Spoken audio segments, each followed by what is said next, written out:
Nos dicen que unos segundos. Pues me callo.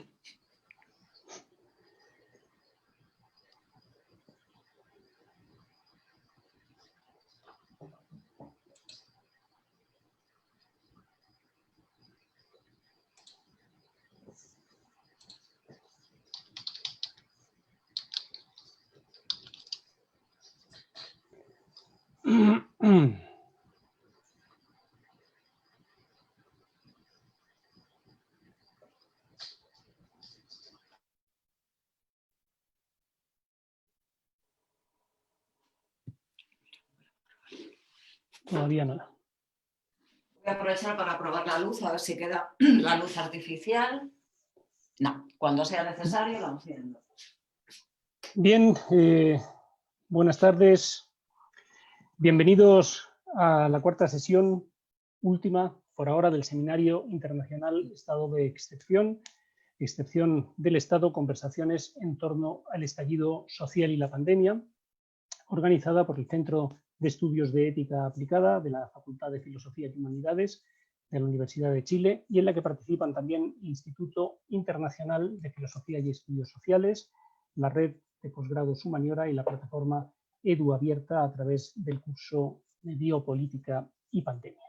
Esta es una transmisión conjunta a través de Facebook de la Facultad de Filosofía y Humanidades y el Centro de Estudios de Ética Aplicada y Humaniora. Se desarrollará esta sesión, lo mismo que las anteriores, con un primer diálogo con la ponente, al que seguirán algunas preguntas de los asistentes. Hoy nos acompaña desde Madrid la profesora Blanca Rodríguez López. Buenas tardes, profesora. Buenas tardes, Íñigo. La profesora Rodríguez López es doctora en Filosofía por la Universidad Complutense de Madrid, profesora titular de la misma universidad. Su trabajo se ha centrado en el ámbito de la ética aplicada, de la bioética. Su línea de investigación se refiere particularmente a la racionalidad práctica y a las conexiones de la racionalidad práctica y la teoría ética, especialmente la teoría ética consecuencialista y más particularmente el utilitarismo. Dentro de la ética aplicada y la bioética ha trabajado últimamente sobre la aplicación de las nuevas tecnologías al mejoramiento humano, como se aprecia en publicaciones tales como Cómo ser prudentes con la biología sintética, Cuestión de identidad sobre el uso de las tecnologías convergentes para la mejora humana o Modificación genética y beneficencia reproductiva.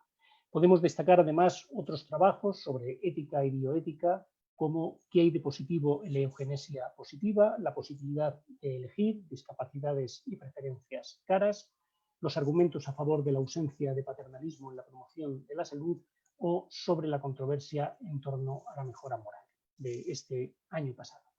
Hoy vamos a conversar con ella sobre el COVID en España, sobre el abandono de las residencias de mayores, las condiciones de vida de los temporeros emigrantes y sobre algunas cuestiones similares. Estas dos, a las que me acabo de referir, son las que generaron problemas serios en el primer brote, pero desde luego no son las únicas y quizá ni siquiera sean ahora las más importantes en este momento, pues una de las características de la situación esta que vivimos es la imprevisibilidad generalizada.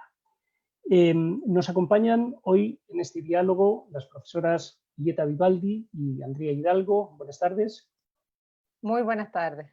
Buenas tardes. Ambas. Hola, buenas tardes. Hola. Ambas pertenecientes al Centro de Estudios de Ética Aplicada de la Facultad de Filosofía y Humanidades de la Universidad de Chile. Bien, buena parte de estos problemas a los que acabamos de hacer referencia podríamos incardinarlos en el ámbito de la bioética. Como decíamos, no todos los problemas con los que nos enfrentamos, muchísimo menos, son problemas de bioética, pero desde luego muchos de ellos sí lo son.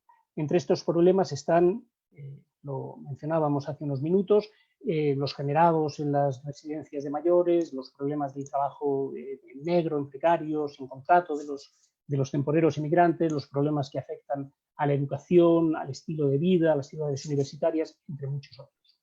Ahora estamos viviendo además en España, no solo en España, un nuevo brote y un miedo renovado a que se colapsen los servicios de salud, se hunda más la economía, se exacerben las desigualdades, aumenten los problemas mentales, etcétera, etcétera. La vacuna parece que no llega, la situación no mejora y en estas circunstancias se ha decretado el estado de alarma y el toque de queda, algo que era hace unos meses impensable que pudiera ocurrir, nada menos que en Europa, ¿verdad? Bien, por supuesto, los más vulnerables, que los hay de todo tipo y condición, son los que se llevan la peor parte. El sufrimiento, desde luego, no es el mismo para unos y para otros, y la muerte, desde luego, no nos iguala, salvo en un sentido obvio y por lo demás poco importante. En fin, entre estas personas más vulnerables están los mayores, como sabemos para un determinado enfoque. Los ancianos están entre los miembros menos útiles, más prescindibles de la sociedad. Podemos empezar hablando, si te parece, sobre este asunto sobre el que se han oído noticias impactantes e inquietantes. En términos generales, quisiera comenzar preguntándote cómo crees que se ha gestionado la situación sanitaria y cuáles han sido los problemas principales que se han tenido que enfrentar. Y en términos más particulares, ¿qué problemas se han generado con los ancianos y con las residencias de mayores? Muy bien, muchas gracias, Íñigo. Bueno, antes de empezar, quiero deciros que estoy encantada de estar aquí, a pesar de que me gustaría estar hablando de otra cosa, pero bueno, en una situación como esta, pues es una alegría poder compartir experiencias con compañeros y con gente que viven en otro continente y que tienen problemas similares, porque la pandemia es pandemia y nos afecta a todos, pero probablemente con matices dentro de cada situación, ¿no? Bueno, la situación pandémica primariamente afecta al sistema sanitario. Luego, desde luego, tiene otros correlatos, presenta otros problemas, pero como bien ha dicho el profesor Íñigo Álvarez, en primera instancia y en el primer momento es sobre todo una crisis sanitaria. Y es la crisis sanitaria la que hace que se desencadenen otros problemas. Y casi por definición, una pandemia es algo para lo que un sistema sanitario no está preparado. Quiero decir esto porque yo estoy bastante satisfecha del sistema sanitario que hay en España. Es un sistema público que era buenísimo antes de que hubiera recortes en el 2008 y ahora en lugar de buenísimo es muy bueno, pero sigue siendo muy bueno y tiene muchos medios. El problema es que no está preparado ni puede estarlo para una situación excepcional. ¿Por qué? Bueno, porque hay que tener en cuenta que sobre todo en lo que se ha llamado la primera ola, que aquí en Europa fue, digamos, desde principios de marzo hasta el verano, hasta junio, finales de junio, no se sabía nada del virus. Nada, absolutamente nada. Es decir, no solamente no teníamos una vacuna, como no la tenemos ahora, sino que tampoco sabíamos cosas que ahora empezamos a saber, como es qué tratamientos son más eficaces. La gente no conocía ni siquiera los síntomas. Esto hizo la falta de un tratamiento mínimamente eficaz, el desconocimiento de los síntomas, la confusión con síntomas de gripe o de catarro, hizo que llegara mucha gente bastante grave al mismo tiempo al sistema sanitario. Y lo colapsó totalmente. Pese a que he de decir que bueno, se llegaron a hacer cosas tan llamativas en España, como ya hemos visto en las noticias que se hicieron en China, como construir un hospital aquí en el IFEMA, que es un pabellón para ferias y muestras enorme. Se hizo en un tiempo récord un pabellón única y exclusivamente para enfermos de COVID, con muchísimas camas, que durante al menos un mes y medio estuvo activo, hubo que recurrir a él. Hubo que recurrir a él porque no había medios, no había ni siquiera, que fue la segunda parte del problema en España y en gran parte de Europa, aunque creo que en España fue mayor, no había ni siquiera EPIs, no había sistemas de protección para el personal sanitario, lo que hizo que el personal sanitario empezara a contagiarse con mucha rapidez.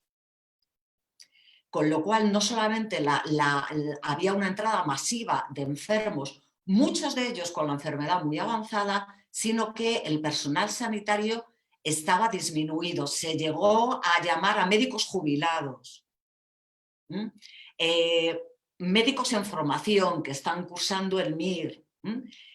Hubo un momento que incluso se recurrió para algunas labores auxiliares a estudiantes de medicina del último año de medicina, es decir, previo al ingreso del MIR, porque había muchísimos contagios debido a esa falta de equipos de protección. Aquí se veían imágenes de personal sanitario intentando hacer EPIs con bolsas de basura. No tenían mascarillas, no tenían nada. Claro, eso hace que ahora con perspectiva estemos muy bien, porque la primera oleada fue dantesca. Y el problema al que hacía mención Íñigo, claro, Íñigo decía, esto no nos afecta a todos por igual. Por supuesto que no. El virus contagia igual a todo el mundo. El virus es muy democrático y muy igualitario. No se puede decir lo mismo de las sociedades. Siempre los más débiles están en una situación mayor de vulnerabilidad. La situación de vulnerabilidad a veces está ligada a condiciones socioeconómicas de las que podemos hablar más adelante. Pero curiosamente en la primera oleada estaba ligado a factores, digamos, biográficos. La gente más mayor, la gente con patologías asociadas, eran el grupo de mayor riesgo, tenían una mayor mortalidad, cuando cursaban la enfermedad la cursaban con mayor gravedad, necesitaban más hospitalización, una vez dentro del hospital estaban más tiempo en el hospital, más tiempo en las UCIs, etcétera, etcétera. Claro, se trata de una población en la que se cebó la primera ola. Y esto llevó a un problema que quizá, bueno, hablar de teóricamente interesante en estas situaciones es macabro.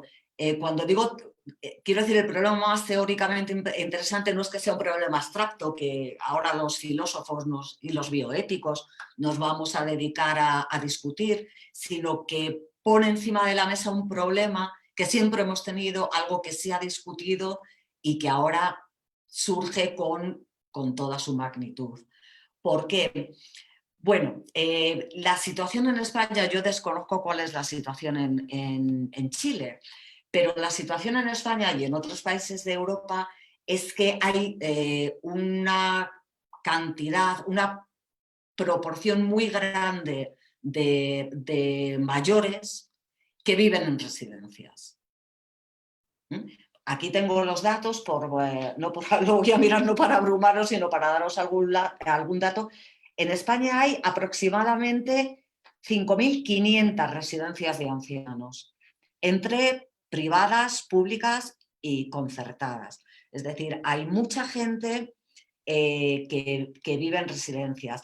Hay muchísima más gente que son usuarios de lo que llamamos centros de día, es decir, sitios a los que los ancianos acuden, pasan allí el día, comen allí y luego por la noche sus familiares les llevan a casa. Hay que decir respecto a esto último, porque quizás sea lo más grave, que muy pronto se cerraron los centros de día. Lo sé porque mi padre iba 1 o 2 días a la semana. Y esto, bueno, tuvo otros problemas, pero que son menos graves. Lo más grave ha sido los enfermos en las residencias. Si miramos las cifras, una parte desproporcionadamente grande de enfermos y de fallecidos ha estado en las residencias. Bueno, primero hay que decir que no sabemos las cifras de contagiados.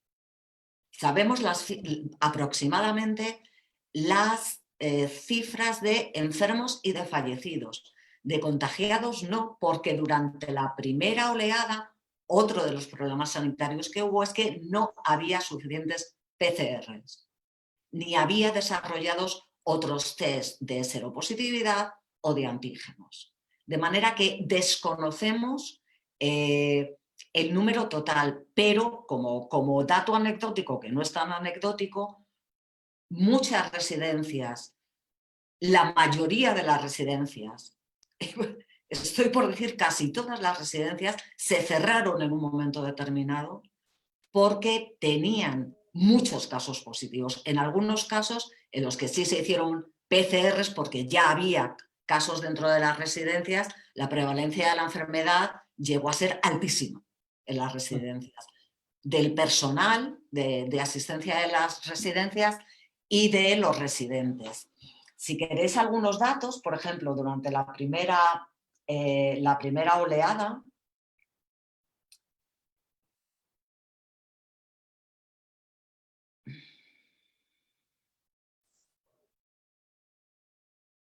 a ver dónde lo... Mira, no tengo datos... Bueno, otro problema con los datos que ha habido en España, se lo digo para el que no conozca, en España tenemos una cosa que se llaman comunidades autónomas y esto significa que esto a todos los efectos es un Estado federal que carece o que renquea en la parte confederada. Las competencias de sanidad están transferidas a las comunidades autónomas. Y esto significa que no solamente las comunidades autónomas administran los recursos, sino que también llevan, digamos, la contabilidad. Cuando el gobierno sale y ha salido durante todo este proceso a dar cifras de contagiados, de enfermos, de fallecidos, lo ha hecho sin datos propios. Es decir, el gobierno da, porque no los tiene, el gobierno da los datos que le dan las comunidades autónomas. Y uno de los problemas que ha habido es que cada comunidad autónoma ha realizado la contabilidad de una manera y la ha comunicado al gobierno central en un momento determinado. ¿De acuerdo? Entonces, para no aburriros con el lío político de la estructura española, os voy a dar datos de Madrid, que son los que tengo de manera fehaciente. En la primera ola hubo muertos dentro de las residencias, es decir, no en hospitales, muertos por COVID dentro de las residencias, casi 6.000. 5.954. Es decir, una cantidad desproporcionada. ¿Cuántos ancianos murieron que vienen de residencias? Pues no lo sabemos, porque entre los datos, digamos, demográficos y que se toman en los hospitales, no está el hecho de que provengas de una residencia o no. Pero una cantidad desproporcionada. Y dice, bueno, ¿por qué 6.000 personas en Madrid en 3 meses mueren en las residencias? Todo hay que decir que las residencias, a lo mejor os digo algo que ya sabéis porque en Chile pasa lo mismo, ahora me lo contáis, pero en las residencias, claro, las residencias no son hospitales, las residencias son residencias, son sitios donde la gente vive, no están medicalizadas, no tienen un sistema asistencial. Cuando un anciano en una residencia se pone enfermo, pues le llevan al médico. Y si está muy malito y no se puede mover, que es raro, viene el médico. Hay una enfermera, que es la que controla la medicación, etcétera, etcétera, pero no están medicalizadas. O sea, son colegios mayores, por decirlo claramente, pero para ancianos, y claro, como tienen medicación, pues hay personas que controlan la medicación, enfermeras, etcétera, etcétera. Bueno, pues aquí viene quizá lo más problemático. Bueno, antes de ir a lo más problemático, os voy a dar otro dato espeluznante. La ministra de Defensa, Margarita Robles, una vez que se pudo volver a entrar, hubo un momento en que hubo que mandar al ejército a las residencias. Y esto es por lo que Margarita Robles, que es la ministra de Defensa, intervino e informó de que el ejército había encontrado ancianos fallecidos dentro de las residencias conviviendo con los otros residentes. Y de hecho esos casos han sido derivados a las fiscalías de cada región autónoma. Concretamente, ahora mismo hay abiertas, os doy el dato, 178 diligencias civiles y 228 investigaciones en relación a los problemas surgidos en las residencias a raíz de las crisis del coronavirus. Es decir, ha sido espeluznante. Claro, ¿por qué ha pasado esto? Pues mira, os voy a dar el dato de Madrid. En Madrid, el 13 de marzo, es decir, cuando empezó el confinamiento en Madrid empezó exactamente el 13 de marzo.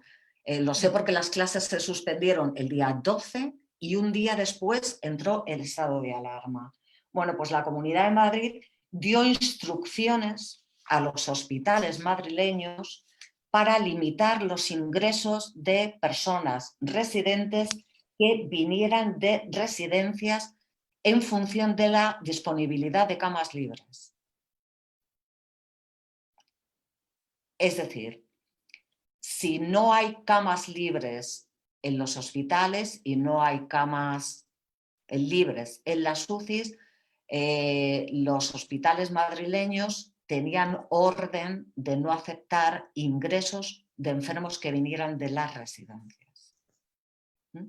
Esto es lo que explica que murieran en las residencias y murieran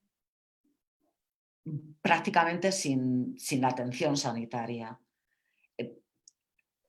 junto con algunos de sus cuidadores. Es decir, los cuidadores han estado en las residencias al pie del cañón, haciéndolo todo. De hecho, no se empezaron a admitir a enfermos provenientes de residencias, y estos son los datos que no tenemos porque no se han recogido, hasta mediados de abril, en los que empezó a bajar un poco la presión hospitalaria y se empezaron a derivar enfermos de ancianos de las residencias. Es decir, en ese mes es en el que han muerto todas esas personas dentro. No se podía entrar, los familiares no podían entrar, los médicos no podían entrar porque prácticamente en todas las residencias, no en todas, pero en el 95% eran focos de coronavirus. Y yo os digo, allí no entró nadie hasta que la ministra de Defensa no mandó al ejército, que se encontraron con una situación dantesca, que como ya os digo está ahora mismo en los tribunales. Todo hay que decir también que de esto no se informaba a las familias. O sea, los familiares no podían hablar con ellos tampoco, no podían hablar con los residentes y se llamaban, les informaban, su padre está bien o su padre está mal, y la siguiente llamada que recibían es su padre ha muerto o su madre ha muerto y no puede venir a por ella. Será incinerado, vendrán a recogerlo los servicios funerarios del ayuntamiento y ya le diremos dónde están las cenizas. Esa ha sido la situación real. Y esto no lo hemos sabido hasta que no ha terminado la pandemia, hasta que no ha terminado la primera fase. Es decir, no sabíamos que... Por eso os decía, claro, en bioética pensamos en la distribución de recursos sanitarios continuamente. Hay momentos en los que hay problemas de recursos sanitarios y hay que ver qué se hace con recursos escasos, naturalmente. Que eso se puede plantear de muchas maneras y tenemos que decidirlo. No solamente en una discusión entre, digamos, nosotros, los que nos dedicamos a la bioética, Pues claro que sí. El problema es que todo esto se ha hecho sin decirlo. La Comunidad de Madrid ha estado negando, hasta que salió a la luz el documento, ha estado negando que hubiera ninguna orden para no tratar a enfermos provenientes de residencias. Es decir, esto se ha hecho no ya de manera poco transparente, sino a escondidas. Y bueno, claramente, o sea, es que hasta que no hemos tenido, mire, es que yo tengo una orden, o sea, mire, tengo una orden por escrito de la Comunidad de Madrid diciéndonos esto, ¿no? No ha salido a relucir. Y yo creo que esto es lo que más ha impresionado durante la primera, porque la primera ola, lo que llamamos primera ola, ahora con perspectiva, realmente fue corta. Estuvimos confinados, pues, estrictamente 2 meses. Y el mayor problema que había, junto con los ancianos a los que cerraban los centros de día, que esa es otra. O sea, en esta lista de muertes están contabilizados solo los que han muerto o bien con un diagnóstico de COVID o con síntomas compatibles.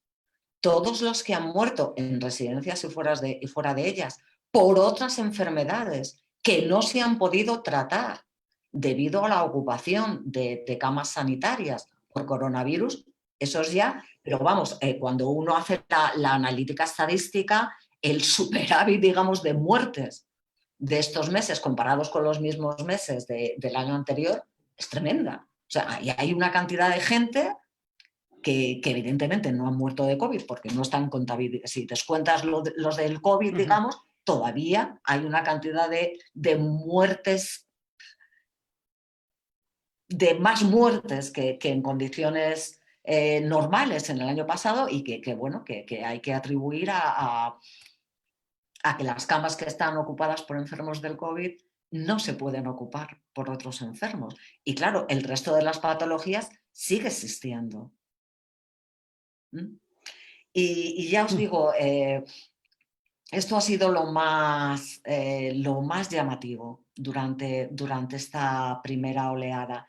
Que conste que una vez recuperada, ahora sí se les está derivando, pero los trabajadores de las residencias advierten que, bueno, ahora tienen equipos de protección los trabajadores, ahora hay más PCRs, hay más métodos diagnósticos, pero naturalmente siguen sin medios. O sea, hay por aquí algún dato que os voy a dar.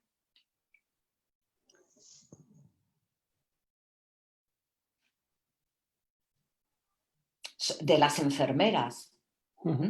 O sea, ha habido un estudio con enfermeras que trabajan en centros sanitarios y ellas dicen que más del 45% de las residencias, concretamente el 46,3%, carece de material, personal o espacios necesarios o bien para prevenir o bien para atender adecuadamente a los residentes.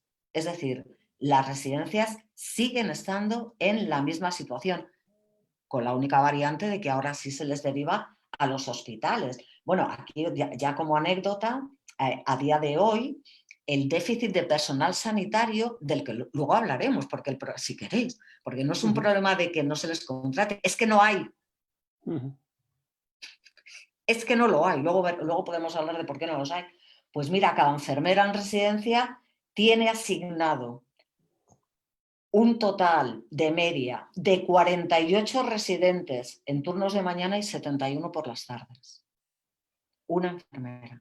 Claro, eso en situaciones normales en las que lo que hay que hacer es pues, vigilar la medicación, tomar la tensión, etcétera, etcétera. Pues son pocas enfermeras, pero bueno, pero en una situación como esta, pues que no hace nada la enfermera. No hace nada, absolutamente nada. Es imposible atender a esa cantidad. Y luego los problemas derivados, o sea, debido al confinamiento y al aislamiento en las residencias, los enfermos con demencias o con problemas de movilidad han empeorado muchísimo, pero pero bueno, siguen entre nosotros, ¿no? Mm. Y esto es un poco lo que ha pasado en la primera ola. No sé si queréis que siga o Sí, o bueno, si... en fin, desde luego seguiremos hablando de esto porque veo ya alguna pregunta de los asistentes relativa a eso, pero antes de pasar a las preguntas me gustaría que las profesoras presentes pudieran hacer también, hacerte alguna Por supuesto. alguna pregunta sobre algún otro tema. Profesora Hidalgo, por favor. Hola, buenas tardes de nuevo. Hola. Blanca, muchísimas gracias por la oportunidad de abrirnos esta ventana para ver un poco la realidad en cifras, pero también en persona, dijéramos, de lo que está pasando en España, ¿no?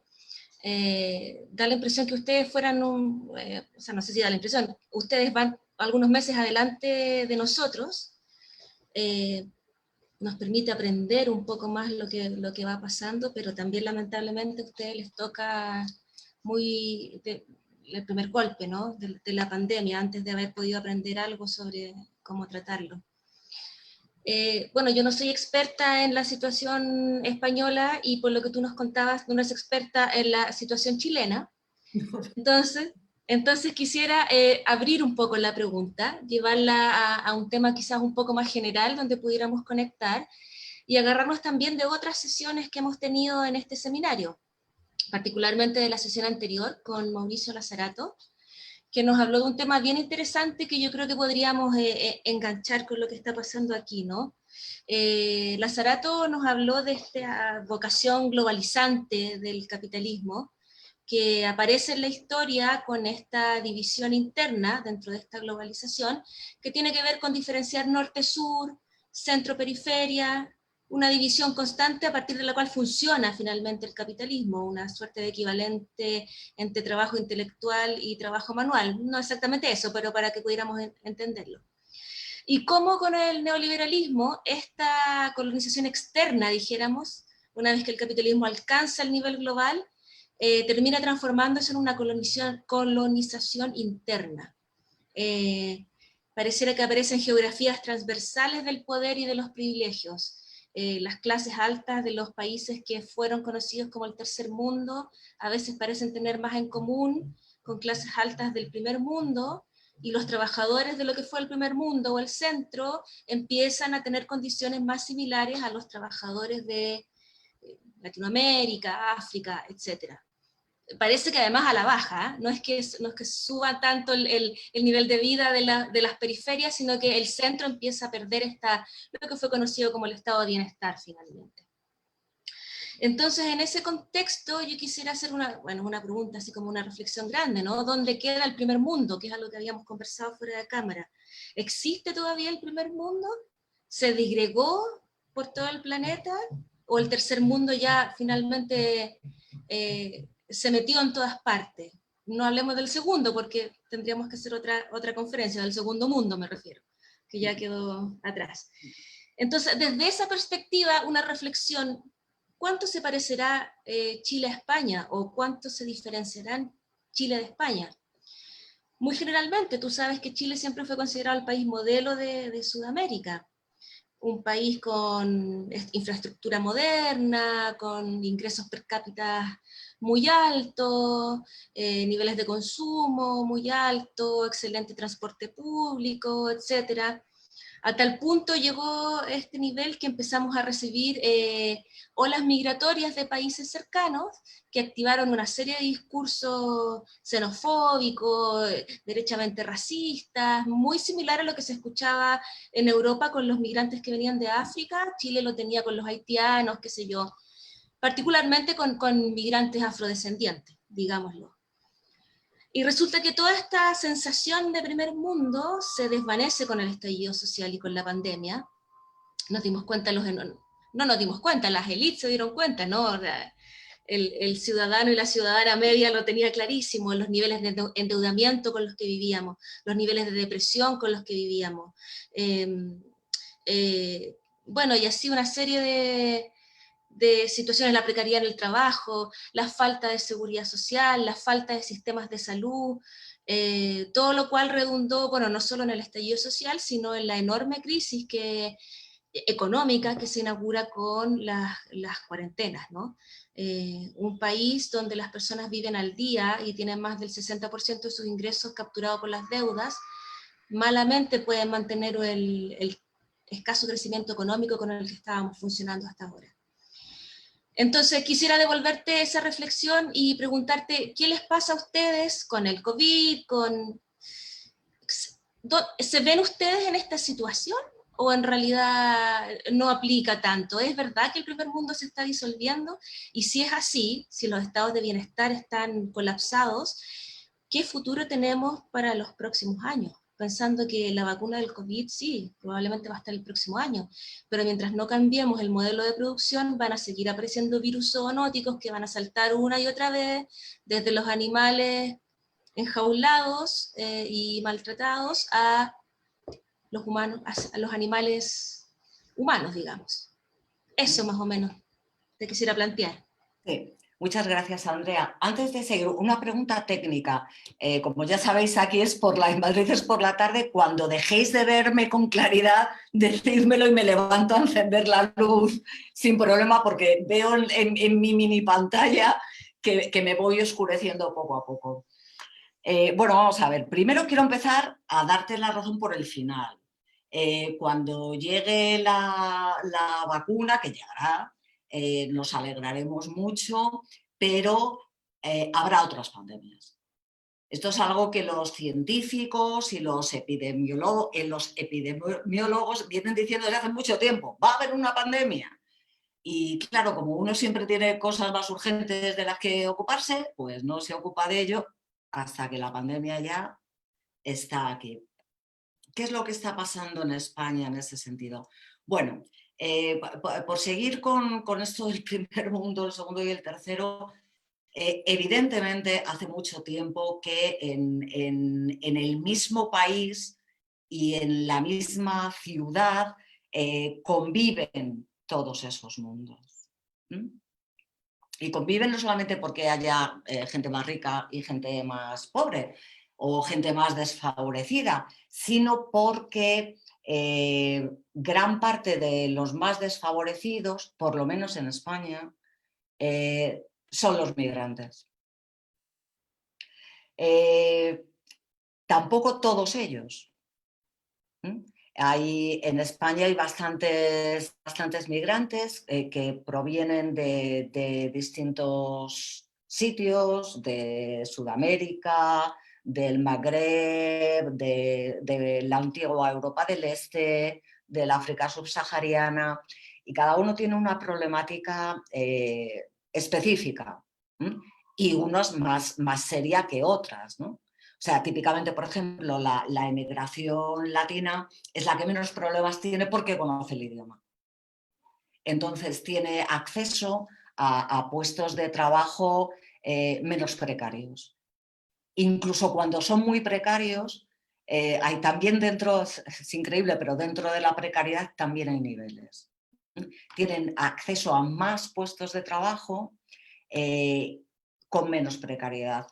Yo creo que lo que concretamente en España ha puesto la pandemia encima de la mesa ha sido la situación de un grupo de migrantes muy concreto, que son los que trabajan en la agricultura como temporeros. Normalmente vienen de África. No siempre, por ejemplo, en las campañas de recogida de la fresa, que es un tipo de temporalidad muy concreta, que tiene unas características muy específicas, suelen ser trabajadoras, mujeres de Europa del Este, pero por lo general en el campo español trabajan migrantes africanos, bien del Magreb o del África subsahariana. Dentro de estos hay dos colectivos. Unos tienen residencia legal en España desde hace muchos años, viven aquí algunos desde hace 20 años, aunque muchos de ellos aún no conocen el idioma porque viven en situaciones bastante aisladas, pero tienen una situación regularizada. Luego hay temporeros que se contratan en origen para todas las tareas del campo. Por ejemplo, vinieron de, no sé, no recuerdo ahora de qué país sudamericano, gente a esquilar ovejas. Es gente que viene, esquila las ovejas y se vuelve a ir, viene hasta 2 meses. Y luego hay mucho trabajo irregular. Esto es lo más precario de todos. O sea, no es un problema ya de que, por eso os decía que la emigración sudamericana a las ciudades no es tan precaria, porque aunque están aquí legalmente, aunque tengan contratos más, pero están aquí legalmente. El problema es que hay muchos migrantes del campo que trabajan como temporeros que no están aquí legalmente. Pero incluso los que están legalmente, y esto es una cosa que es necesario comentar, no son contratados directamente por el agricultor, sino por mediadores. ¿Por qué sucede esto? Bueno, pues por una serie de problemas estructurales. Pero la realidad es que estas personas, aunque son residentes legales, etcétera, etcétera, y llevan aquí 10 años, dependen para trabajar del mediador, que es a quien acude el agricultor. En el campo, tanto los que trabajan legalmente, bueno, a los que trabajan legalmente se les proporciona vivienda, se les proporciona alojamiento. También a los que trabajan irregularmente y viven en unas condiciones, por decirlo suavemente, que son la fiesta del virus. Viven en naves, hacinados, sin ninguna posibilidad de aislamiento cuando uno de ellos se enferma, en los que la distancia social de seguridad es una broma, sin agua corriente muchas veces, los grifos están fuera, hay que salir fuera de las naves, es decir, viven en condiciones ideales para que el virus se expanda. Y esto es lo que pasó cuando a finales del desconfinamiento, que coincide en España con el momento de recogida de la fruta y de otras labores del campo, los mayores brotes del coronavirus fueron en regiones muy agrícolas, en regiones de Aragón, en regiones de Cataluña, y fueron entre los temporeros, que se encontraban con un problema. Los inmigrantes, los irregulares, si no iban a trabajar, no cobraban. Y los regulares tampoco. Porque son temporeros, trabajan por día trabajado. Y esto hacía que o no fueran al médico o no se hicieran las pruebas, o si se las hacían no tenían posibilidad de hacer cuarentena y además salían a trabajar. Y esto expandió como la pólvora durante esos meses de final de primavera, principio del verano, básicamente entre migrantes, pero que acabó siendo un problema de salud pública. Para que veáis hasta que, insisto con los datos anecdóticos, pero hubo un caso que fue el que puso a la población española sobre alerta, porque no penséis que la población española, sobre todo en las ciudades, sabe que los temporeros viven en estas condiciones. Yo me he enterado ahora y me dedico a esto. Yo no lo sabía, sinceramente. Pues hubo, les voy a dar el dato, el caso más escandaloso.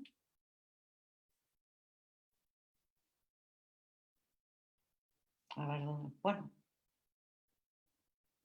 No lo tengo a mano, pero os lo comento. No sé, es que ahora mismo no quiero decir una cosa de la que no estoy segura. No sé si fue en Huesca.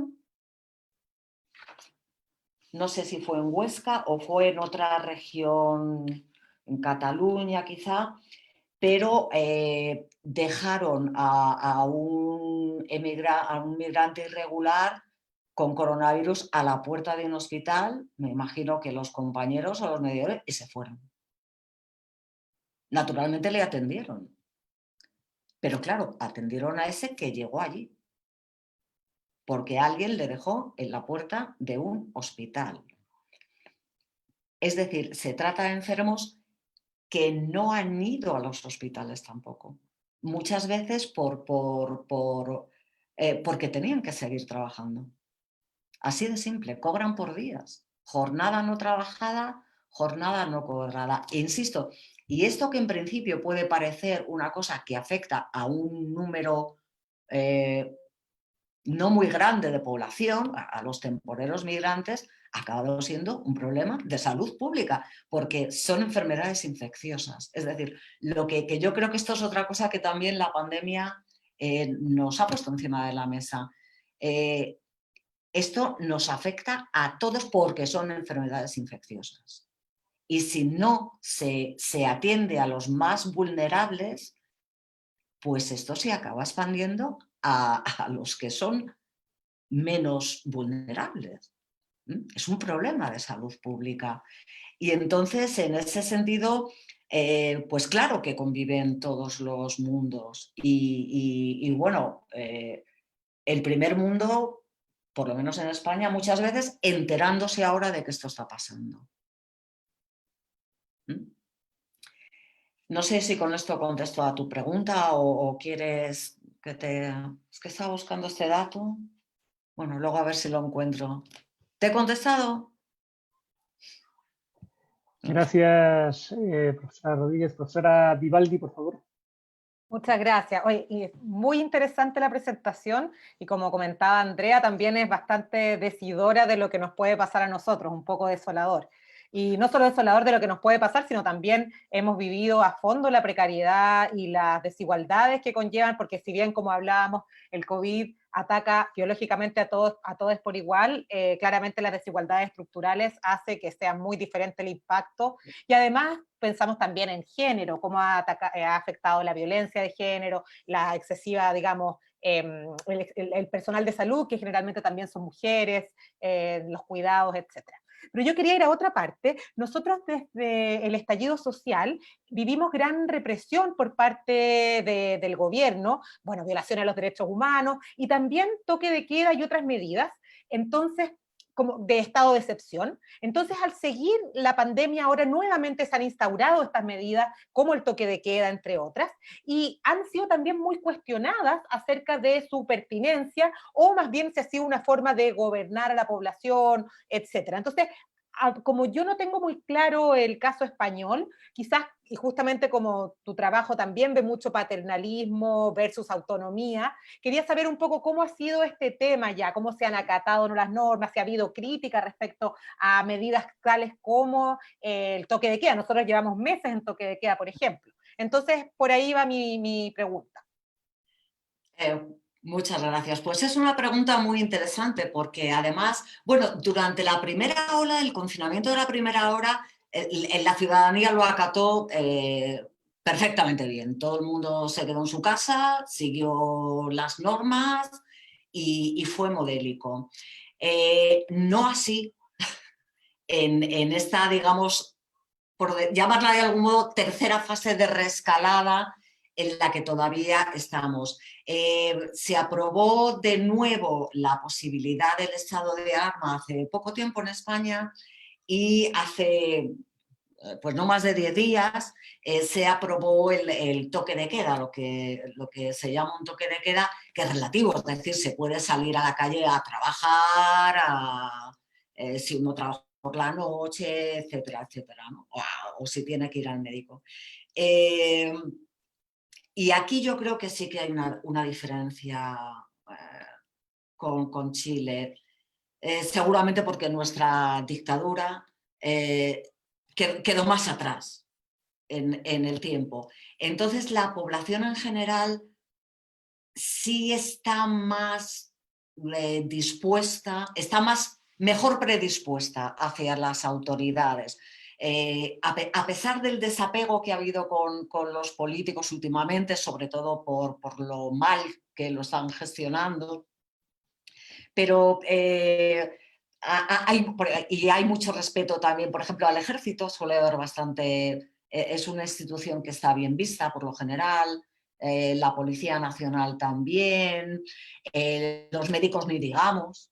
Entonces, los médicos salen diciendo hay que hacer un toque de queda, pues se hace. Pero está habiendo problemas. Lo que pasa es que son problemas de origen distinto. Por un lado, claro, están protestando los directamente afectados, que son pues básicamente las personas que trabajan en restauración, que son las que tienen que cerrar antes de lo previsto, pierden muchísimo dinero y no se les ha dado una salida. Protestan, pero por lo general, menos un caso. Tenemos un caso llamativo de un hostelero que lleva como 5 multas, ya por supuesto se debe haber gastado todos los ahorros en multas, pero se niega a cerrar. Él abre todos los días. Llega la policía, le cierra, al día siguiente vuelve y abre. Pero salvo casos así puntuales de resistencia un poco numantina, no lo hay. Claro, protestan y no les gusta y es lógico porque su vida depende de eso. Y luego lo más preocupante es que sectores muy minoritarios de la población, sectores muy radicalizados de la población,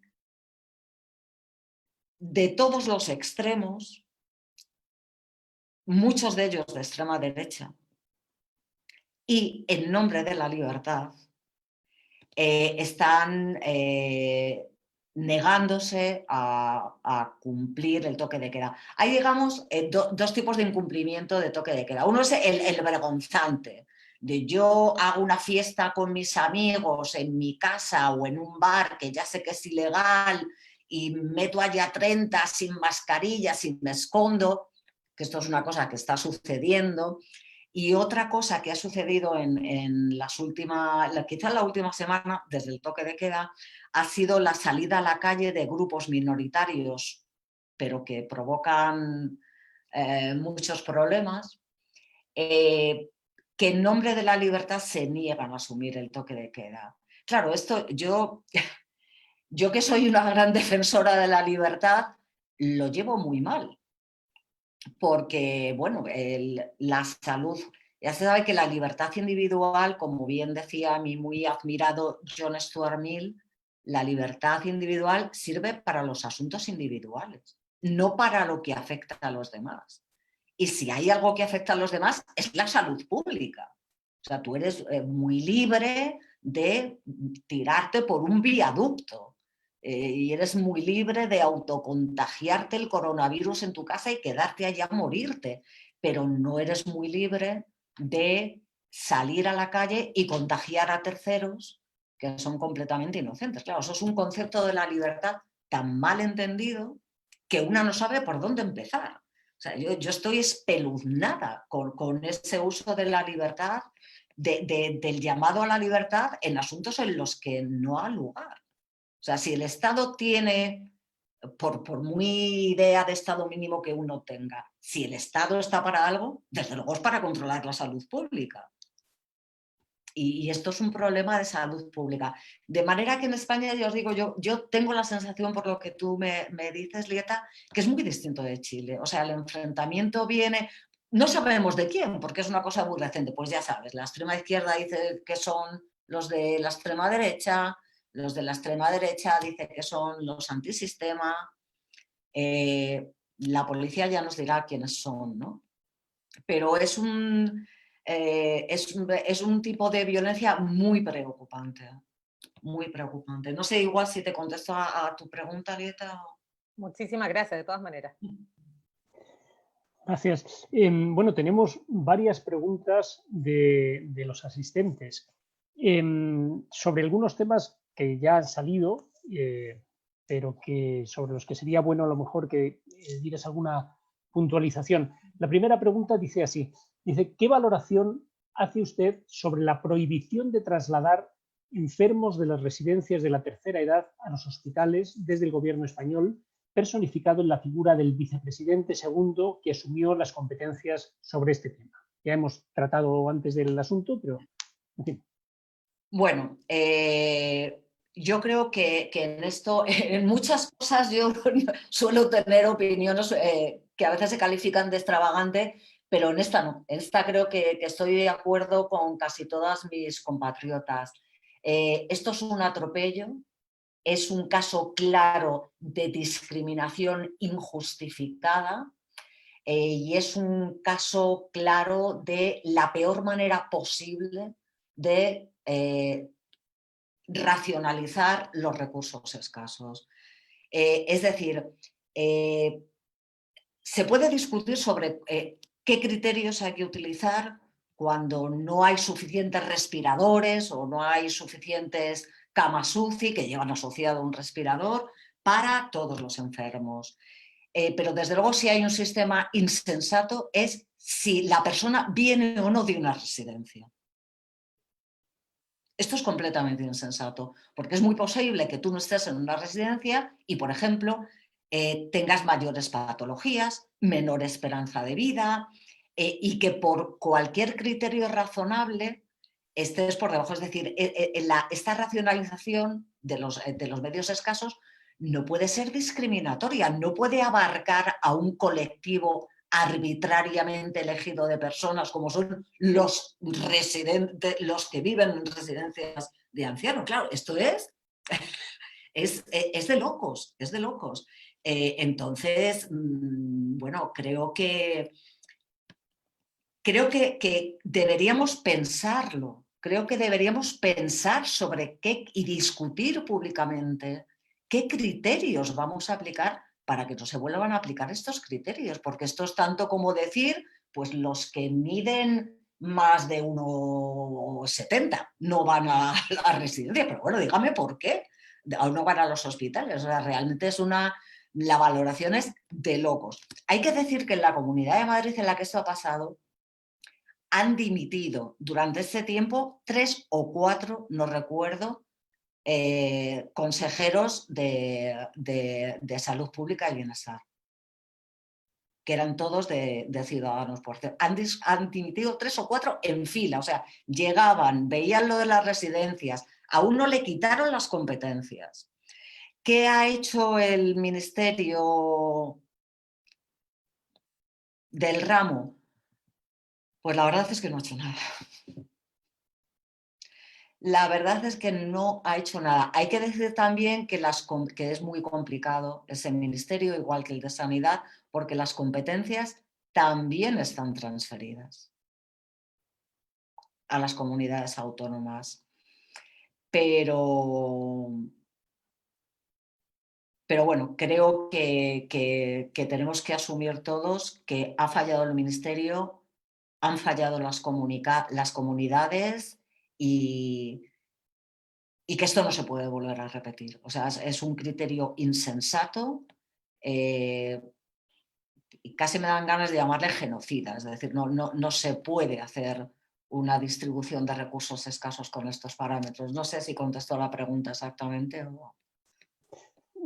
Frente a esto, yo en fin, me sumo a esta pregunta solo para preguntarte si, aparte de las medidas políticas de dimisiones, ceses o lo que haya habido, ¿ha habido alguna medida legal? Porque lo que nos estás contando es para tomar medidas legales frente a esto. Hay casos en los tribunales, Íñigo. O sea, el Ministerio de Defensa, que fue el que vio esto, inmediatamente se puso todo esto en conocimiento de la Fiscalía y todos estos casos están siendo investigados. Lo que pasa es que, claro, las residencias que están en investigación, y este es el problema, dicen, nosotros hemos cumplido órdenes de la Comunidad de Madrid. Esto es todo lo que te puedo decir. O sea, son casos que están judicializados, que se están investigando. Pero bueno, la población ahora está alerta, o sea, no... porque, insisto, mientras esto pasaba, no sabíamos qué estaba pasando. No sabíamos qué estaba pasando, ahora sabemos. Sí. Bueno, paso a la siguiente pregunta, también sobre este mismo asunto, que dice así: en las residencias de adulto mayor, por lo menos en Chile, se encuentran personas que en general tienen enfermedades que requieren cuidados constantes, como demencias en distintos niveles. Acá se han cerrado y prohibido la visita de familiares y se ha acrecentado la inmovilidad, demencia y otros síndromes geriátricos. ¿Qué se puede decir acerca del impacto del confinamiento en síndromes geriátricos? Esa es la pregunta. Bueno, ha sido demoledor. Ha sido demoledor. No solamente por el cierre de las residencias, sino incluso por el cierre de los centros de día. Y desde luego la gente con patologías cognitivas asociadas a la edad ha sufrido un empeoramiento radical. La gente con patologías motoras, que son muchas. Hay que decir que en España las residencias no son todas así. Hay ancianos residentes a los que no les pasa nada. Lo único que les pasa es que no pueden vivir solos y por algún motivo no pueden vivir con sus familias y viven en residencias, pero tienen un grado de autonomía bastante grande. Y también les ha afectado porque han estado aislados, sin visitas de familiares. En algunas residencias hubo un momento en que ya se les ocurrió a algunos llevar ordenadores para que se pudieran comunicar con sus familias, un poco como estamos haciendo nosotros por videoconferencia. Es decir, que no solamente a los que tienen claras patologías, esto les ha afectado muchísimo y todavía no se han recuperado. O sea, bueno, por ejemplo, mi padre, que era usuario antes de un centro de día, dejó de ir porque los cerraron, entonces no hacía terapia física. Y el primer día que yo le saqué y esto por contaros un caso personal, que no por contaros mi vida, sino porque es un caso significativo, el primer día que yo le acompañé a salir de paseo, bueno, mira, es que casi le tengo que llevar en brazos, me asusté muchísimo. Y de esto hace ya 4 meses y se va recuperando. Se va recuperando a base de que yo me traigo a un rehabilitador a mi casa 2 días a la semana para que le trate. Porque una pérdida de capacidades a esas edades es tremenda. Es tremenda. Por eso os digo que las víctimas de la pandemia y las víctimas ancianas de la pandemia no son solo los contagiados o los fallecidos, sino toda esta gente que ha sufrido una merma en sus condiciones físicas, cognitivas, emocionales y psicológicas, tremenda, tremenda, de la que va a costar tiempo recuperarse, sobre todo porque algunas residencias se están volviendo a cerrar. Con lo cual, todas estas víctimas, digamos, aunque ahora se atienda a los enfermos de COVID, pues la gente que necesita una estimulación constante, pues va a sufrir muchísimo. Muchísimo. Sin duda. Sin duda. Y hay una pregunta más que tiene que ver también con esta cuestión de la salud y que enlaza con algún otro asunto que hemos tratado en la conversación. Es la siguiente. ¿Crees que la pandemia hace aún más necesaria la creación de un sistema de salud global? Entiendo que global quiere decir público, mundial o mundial, o por lo menos con apoyo del Estado, no que venga una multinacional a darnos la salud, ¿verdad?